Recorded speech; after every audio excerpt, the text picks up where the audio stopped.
Hello, my dear students. How are you? I hope you will find at your home. Welcome you all again my YouTube channel. मैं आशुतोष द्विवेदी एक बार फिर सभी का तहे दिल से स्वागत करता हूं and thank you so much for subscribing my channel. जैसे आप सभी को पता है कि मेरे चैनल के सब्सक्राइबर्स 1000 हो गए हैं। इसी तरीके से आप मेरे चैनल को लाइक करते रहिए, सब्सक्राइब करते रहिए और कमेंट करते रहिए ताकि हमारे चैनल को धीरे धीरे करके ग्रोथ मिले, राइट। तो डियर स्टूडेंट्स, आज हम लोग एक नए टॉपिक को डिस्कशन करेंगे। उस टॉपिक का नाम है, बेसिकली जो हम आज टॉपिक डिस्कशन करने वाले हैं वो रिलेटेड है फ्लूइड से। अगर हम लोग फ्लूइड की बात करते हैं तो हम लोग छोटी क्लासेस में पढ़ते आ रहे हैं कि जो फ्लूइड होता है वो फ्लो क्यों करता है। हम लोग छोटी क्लासेस में एक क्वेश्चन आता था, why liquid flow.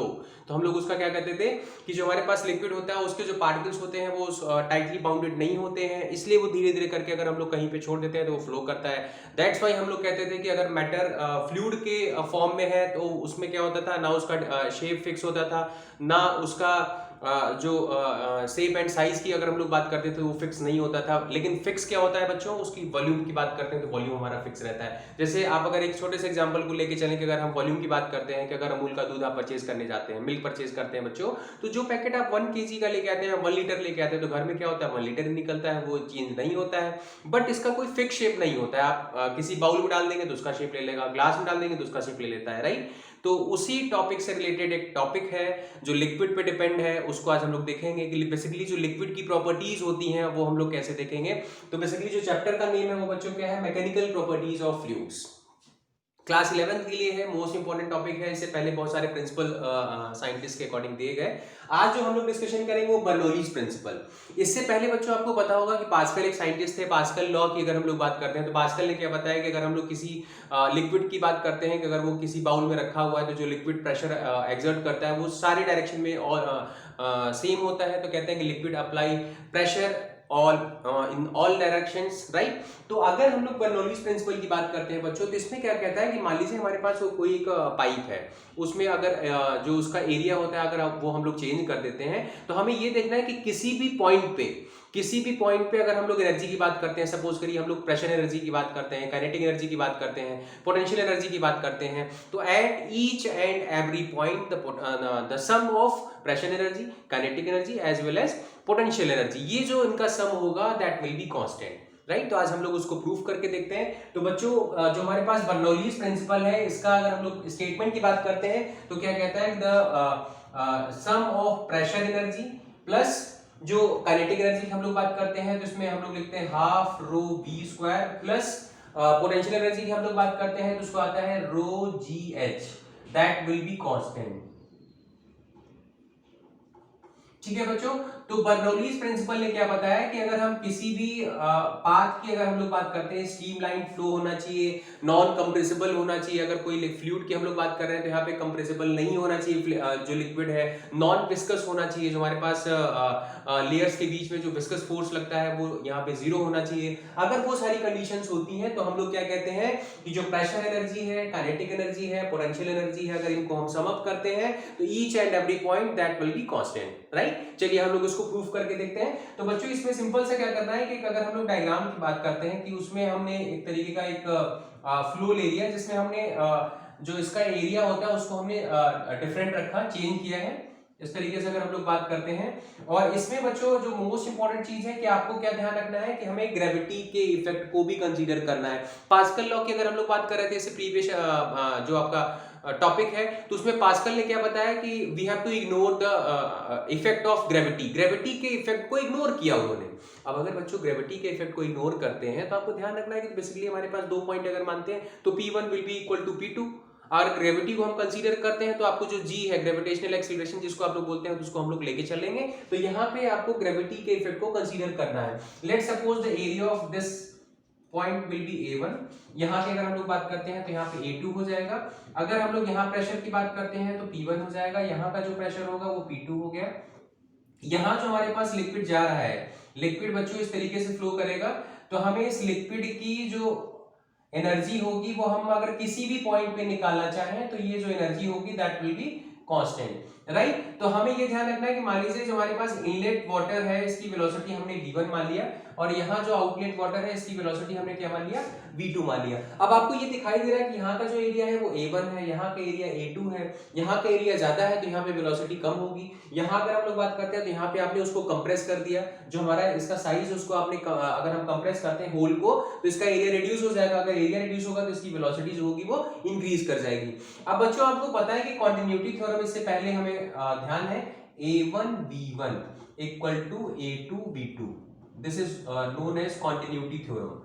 Continuity theorem क्या कहती है कि अगर आपने एरिया को रिड्यूस कर दिया तो वेलोसिटी इंक्रीज कर जाएगी, अगर एरिया को आपने इंक्रीज कर दिया तो वेलोसिटी जो होती है उसके करस्पॉन्डिंग डिक्रीज कर जाती है। This is known as continuity theorem, right. अब देखिए बच्चों बहुत इजी है, इसमें आपने क्या किया, इसके हाइट को जूम कर लिया कि ये जो टर्मिनल है इसकी हाइट कितनी हो गई, आपने h1 मान लिया।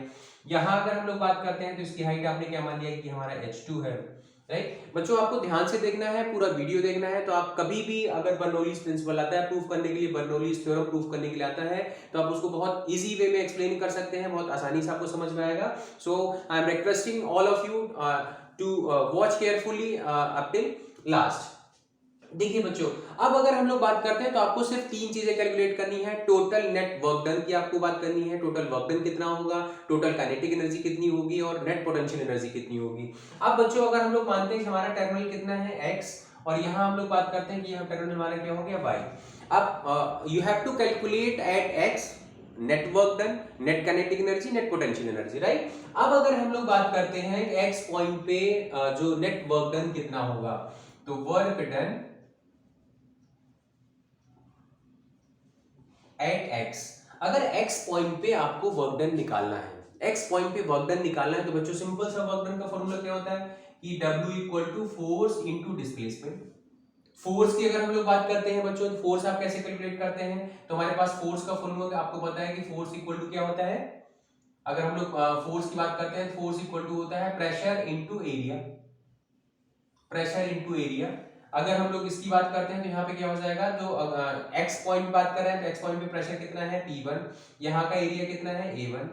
अब बच्चों डिस्प्लेसमेंट की बात करते हैं तो ये कहता है कि जो आपको डिस्प्लेसमेंट निकालना है तो हमें पता है कि अगर हम लोग वेलोसिटी की बात करते हैं तो वेलोसिटी इक्वल टू क्या होता है, डिस्टेंस अपॉन टाइम, राइट। अब यहाँ पे अगर मैं कहता हूं कि हमें पर सेकंड की अगर हम लोग बात करते हैं, इसमें हम लोग अगर t की वैल्यू क्या कर लेंगे 1 सेकंड की बात करते हैं कि पर सेकंड जो जितना लिक्विड जा रहा है वही तो लिक्विड यहाँ पे निकलेगा। The amount of water which will be inlet, जितना इनलेट होगा उतना ही आउटलेट निकलेगा t टाइम पे। तो हम लोग ये अज्यूम कर लेते हैं कि time will be 1, then v equal to क्या हो जाएगा, डिस्प्लेसमेंट। अब आपको ये ध्यान रखना है कि जो हमारे पास डिस्प्लेसमेंट लेना है वाटर का वो क्या होगा, उसकी वेलोसिटी ले लेंगे क्योंकि हम लोग पर सेकंड की बात कर रहे हैं, राइट। तो यहाँ पे जो डिस्प्लेसमेंट की वैल्यू हो जाएगी, हम लोग x टर्मिनल की बात कर रहे हैं, x पे कितना है वेलोसिटी v1, राइट। अब सेम अगर हम लोग बात करते हैं एट सेकंड टर्मिनल की बात करते हैं, यहाँ पे अगर हम लोग बात करें कि y पे क्या होगा वर्क डन, तो y पे वर्क डन बच्चों क्या होगा, तो वर्क डन की वैल्यू क्या हो जाएगी, सिमिलर वे में हम लिख सकते हैं P2 A2 V2, राइट। अगर हम लोग ये x पॉइंट निकाल लिया हमने, वर्क डन कितना है y पे निकाल लिया। अगर मैं बोलूं नेट वर्क डन कितना हो जाएगा बच्चों, नेट वर्क डन की अगर हम लोग बात करेंगे तो जो हमारे पास हायर नेट वर्क, अगर हम लोग बात करें वर्क डन में जो डिफरेंस होगा वही हमारा नेट वर्क डन कहलाएगा। तो इसमें हम लोग क्या कह सकते हैं बच्चों कि P1 A1 B1 minus P2 A2 B2, right. अब जो हमारे पास कॉन्टिन्यूटी थ्योरम क्या कहती है, A1 B1 equal to A1 B1 equal to A2 B2।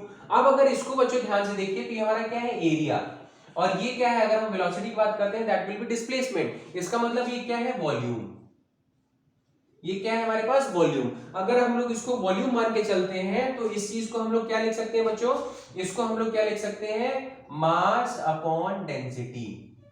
किस चीज को हम लिख सकते हैं, A1 B1 या A2 B2 जो हमारे पास होंगे वो दोनों इक्वल होंगे और उसको हम लोग क्या पुट कर सकते हैं, मास अपॉन डेंसिटी। इसका मतलब अगर इन दोनों को हम इक्वल करके A1 B1 A2 B2 दोनों बोथ आर इक्वल, इसको इक्वल करके कॉमन ले लेंगे और इसकी वैल्यू क्या लिख सकते हैं हम लोग, मास अपॉन डेंसिटी। तो क्या निकल के आएगा बच्चों कि P1 minus P2 m upon rho, that will B density of water. ये आपका नेट वर्क डन निकला, WT लिख सकते हैं, टोटल वर्क डन जो आपका निकला वो उसकी वैल्यू कितनी आ गई बच्चों, ये आपकी वर्क डन की वैल्यू आ गई। एक काम आपका हो गया। अब सिमिलर वे में हमें क्या करना है, x पॉइंट पे काइनेटिक एनर्जी निकालना है, y पॉइंट पे काइनेटिक एनर्जी निकालना है, निकाल लेंगे। उसमें फिर हम देखेंगे काइनेटिक एनर्जी में इंक्रीमेंट कितना हो रहा है वो हम निकाल लेंगे। पोटेंशियल की बात करते हैं तो पोटेंशियल एनर्जी यहाँ पे ज्यादा होगा, पोटेंशियल एनर्जी यहाँ पे कम होगा, पोटेंशियल एनर्जी में डिक्रीमेंट होगा वो हम निकाल लेंगे। फिर नेट जो एनर्जी होगी वो हम निकालेंगे और टोटल वर्क डन को नेट एनर्जी से हम लोग इक्वेट कर देंगे।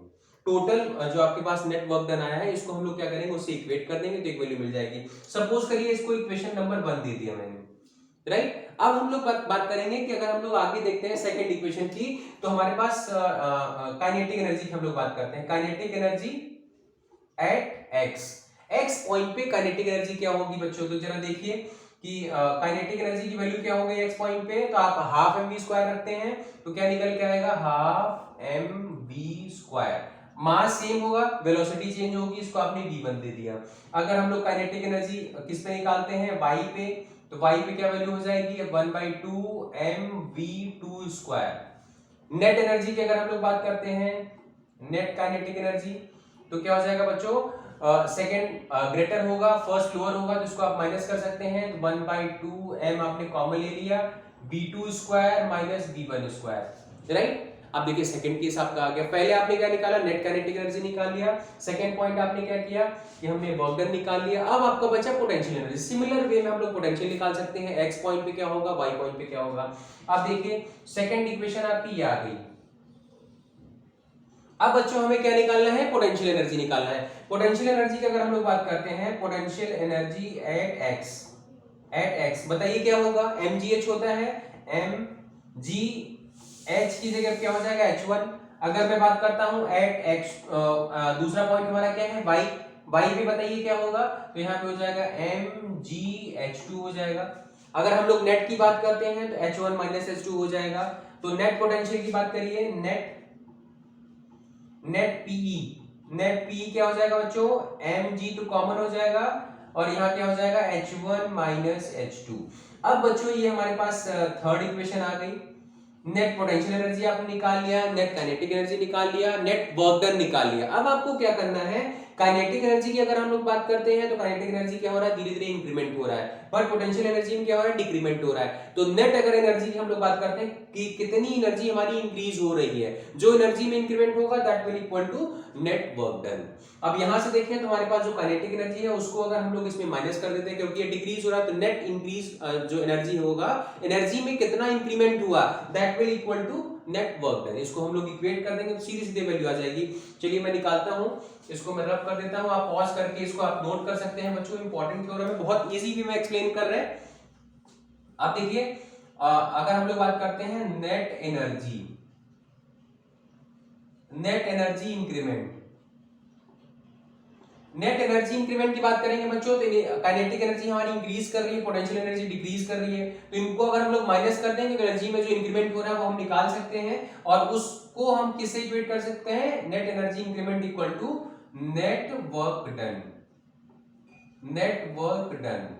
जरा देखिए अब इसमें इंक्रीमेंट हो रहा है, काइनेटिक एनर्जी इंक्रीज कर रही है और पोटेंशियल एनर्जी आपकी डिक्रीज कर रही है, तो कितना इंक्रीमेंट हुआ, जो आपका इंक्रीमेंट है और उसको हम डिक्रीमेंट से माइनस कर देते हैं, तो क्या हो जाएगा 1/2 m और यहाँ पे क्या कर दिया, v2 square minus v1 square. ये हो गई काइनेटिक एनर्जी में इंक्रीमेंट माइनस पोटेंशियल एनर्जी में जो डिक्रीमेंट हो रहा है, mgh1 minus h2 that will equal to जो वर्क डन, जो आपका नेट वर्क डन निकला है वो कितना है आपका, p1 माइनस p2 और यहाँ पे क्या है, m अपॉन रो। ये सिंपल सी इक्वेशन बची बच्चों। अगर इतना आपको समझ में आ गया होगा तो क्या होगा, इस पे आप सीधे सीधे सॉल्व करके वैल्यू निकाल सकते हैं। देखिए सभी मास कॉमन है, इसको आपने कैंसिल आउट कर दिया, रो को आप इधर मल्टीप्लाई करा दें, आप जैसे रो को मल्टीप्लाई कराएंगे वैसे ही हमारे पास वैल्यू निकल के आ जाएगी, सिंपल सी। अब इसको अगर हम लोग बच्चों सिंपल से सॉल्व करते हैं, वन साइड पे अगर हम लोग जो इनलेट वाटर है उसकी सारी कंडीशंस रखते हैं और सेकेंडरी साइड में आउटलेट की कंडीशन रखते हैं, तो क्या मिल जाएगा, P1 plus half rho v square v1 square plus rho gh1 equal to P2 plus half rho v2 square plus rho gh2।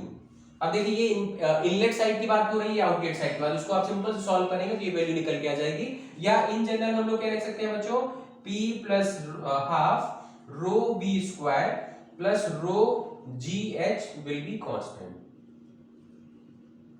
यही तो स्टेटमेंट था आपका, हमें यही तो प्रूफ करना था। बर्नौलीज प्रिंसिपल में आपको ये प्रूफ करना था।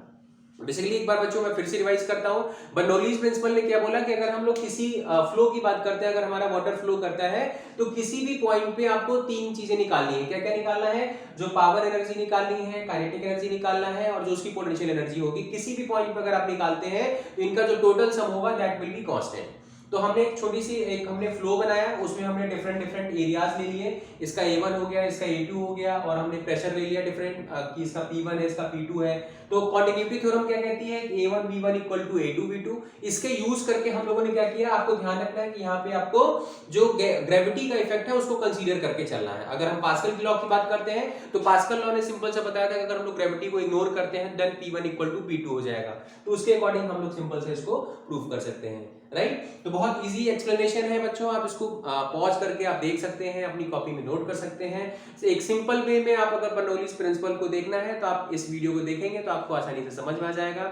Okay, and once again thank you all of you, and please subscribe and share my videos so that you have to get new videos related to your topic. Okay, thank you, have a nice day.